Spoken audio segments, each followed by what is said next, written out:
Just how deep does the ocean go? If you took the highest point on land and submerged it, you would still have more than a mile between you and the deepest point in the oceans. The oceans harbor 99% of all living space on Earth, and have enough water to fill a bathtub that's 685 miles long, on each side. For scale, here's a human, and here's a blue whale, the largest animal on Earth. Blue whales usually hunt at depths of around 330 feet, within the well-lit zone of the ocean. Deeper down, at 700 feet, the USS Triton became the first submarine to circumnavigate the Earth in 1960. At 831 feet, we reached the deepest free dive in recorded history. Down here, the pressure is 26 times greater than at the surface, which would crush most human lungs.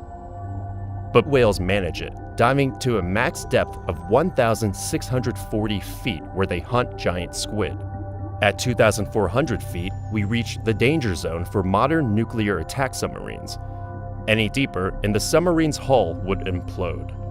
2,722 feet down is where the tip of the world's tallest building, the Burj Khalifa, would reach.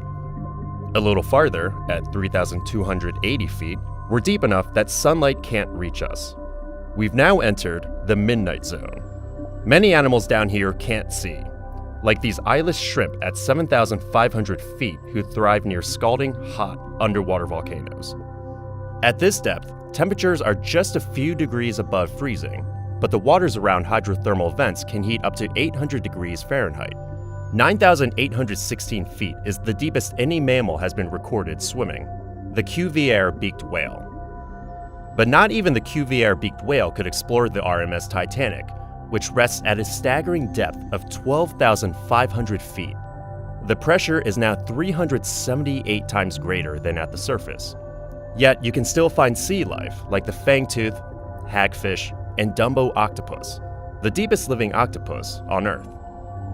At 20,000 feet is the Hadal Zone, an area designated for the ocean's deepest trenches, like the Mariana Trench. If you tipped Mount Everest into the Mariana Trench, its summit would reach down to 29,029 feet. That still doesn't compare to the two deepest crewed missions in history. In 2012, director James Cameron descended to 35,756 feet for the Deep Sea Challenger mission. But Cameron didn't quite break the record, which was set by oceanographer Jacques Piccard and Lieutenant Don Walsh in 1960. Piccard and Walsh descended to the lowest point on Earth, Challenger Deep, at a record 35,797 feet below the surface. Since then, scientists have sent half a dozen unmanned submersibles to explore Challenger Deep, including Kaiko, which collected over 350 species off the seafloor between 1995 and 2003. But scientists estimate there are potentially thousands of marine species we have yet to discover. Humans have explored an estimated 5 to 10% of Earth's oceans. We've only just begun to understand the deep, dark world that flows beneath us.